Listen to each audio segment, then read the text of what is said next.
Many people approach their first business like they are walking into a casino.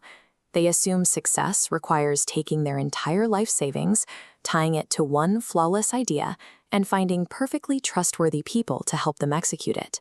They view entrepreneurship as spinning the wheel and hoping their number hits. Treating your business like a single, massive gamble usually leads to two specific outcomes: catastrophic financial loss when that one idea inevitably hits a roadblock, and severe burnout from trying to control every moving piece to prevent that loss. This all-in approach rarely comes from careful strategy. It is driven by basic human greed to see massive returns overnight, and the fear of missing out if you don't commit everything at once. Look at this flowchart showing two distinct paths a founder can take. Path A is the gambler's route, leading directly to high risk and constant stress. Path B is the engineered route, where operations lead to objective data and actual freedom. The gambler relies on gut feelings, legacy family safety nets, and blind hope. The engineered path completely ignores intuition. Instead, it relies strictly on splitting up your capital into smaller pieces and setting up automated rules for your daily operations. The goal is to move away from taking blind, fatal risks. You want to build a structure where failure is expected, managed, and completely survivable. The tool to actually execute this shift is called the 10-bet framework. It is specifically designed for your first few years in business. The framework has two non-negotiable halves. First, mathematically dividing your startup capital. Second, completely removing human trust from your daily operations. By structuring your business this way, you realize that true entrepreneurship means you stop trying to avoid failure entirely. You engineer the operation so that every failure becomes a predictable data point that you can actually afford.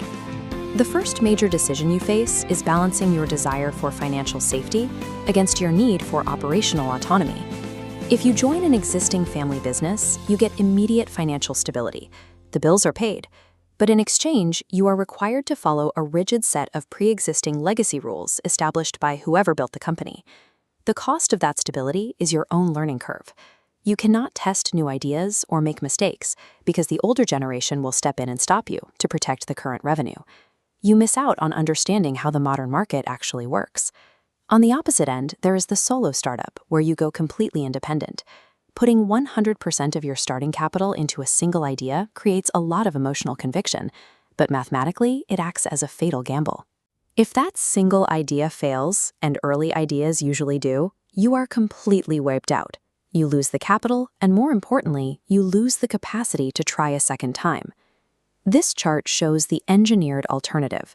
Take your total available budget, let's say 5 lakhs, and divide it into 10 distinct blocks of 50,000 each. This is your capital allocation matrix. The rule here is entirely behavioral. You establish a strict stop-loss for each individual block. If an idea consumes its 50,000 and doesn't show a return, you stop. You never pour a second block in to chase a failed bet. The math behind this is clear. You should expect 9 of these blocks to fail. But because you capped the loss, they don't ruin you. Instead, you just purchased 9 highly specific data points about what the market rejects. Everything you learn from those 9 failures, marketing tactics, pricing models, platform algorithms, combines. Those cumulative lessons build the strategy for the 10th block, giving it an outsized chance of scaling. This method requires an immense amount of discipline. You must delay immediate gratification and let these micro-bets play out over months or years. Fragmenting your capital removes the looming fear of bankruptcy. By planning for 9 losses, you turn inevitable business mistakes from fatal blows into necessary stepping stones. Even if you perfectly engineer your capital, that successful 10th bet will collapse if you fall into the trap of relying on human trust. A traditional trust-based operation usually involves informal tracking, cash transactions, and a constant search for good, trustworthy employees who won't steal or slack off. Running a business this way breeds a high-anxiety environment. You are forced into an exhausting loop of monitoring everyone's daily activities. If you are micromanaging your staff 24 hours a day, even on weekends, you haven't built a business. You've just created a job for yourself that is significantly worse than a standard 9-to-5. The engineered solution replaces the need to trust people with rigid, transparent systems.